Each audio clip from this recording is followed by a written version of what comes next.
আমি তো কালকে বাড়িতে আসছিলাম না, তো ওইখানে আমি তেলিয়ামুড়াতে বন্ধু ব্যাংকে চাকরি করি।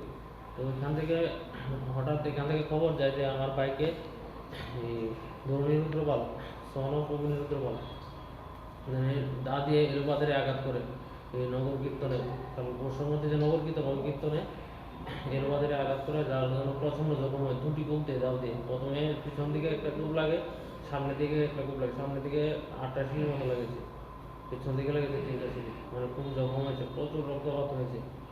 তারপরে তারপর ড্রেসগুলো আমরা এখন রেখে দিয়েছি, আপনারা চাইলে দেখতে পারবেন। কত হাসপাতাল কে আনছে? হাসপাতাল আনছে নগর কীর্তনে যে লোকজন ছিল প্রায় 50-60 জন, সবাই এসেছে, সবাই নিয়ে মিলে নিয়ে এসেছে। কেন আক্রমণের কারণটা? আক্রমণের কারণ তো তেমন কিছু নেই।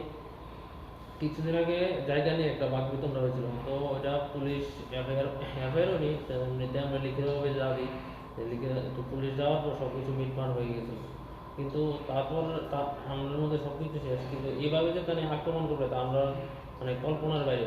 আমাদের এরিয়াতে, আমাদের এলাকায় বিগত কোনো সময় এরকম ঘটনা হয়নি। আপনার ভাইয়ের নাম কি? আমার ভাইয়ের নাম প্রসেনজিৎ রুদ্রপাল, বয়স কত? বয়স 31, কি করে? এখানে ইন্ডাস্ট্রিয়াল ব্যাংকে জব করে। আর যে মারছে ওর নাম কি? ধরনীয় রুদ্রপাল, বয়স কত হইব?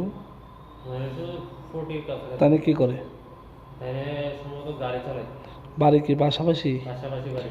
পুলিশ ধরছে কোনো অব্দি কারোরে? না, পুলিশ এখনো ধরতে পারে না, এখানে পালাতক।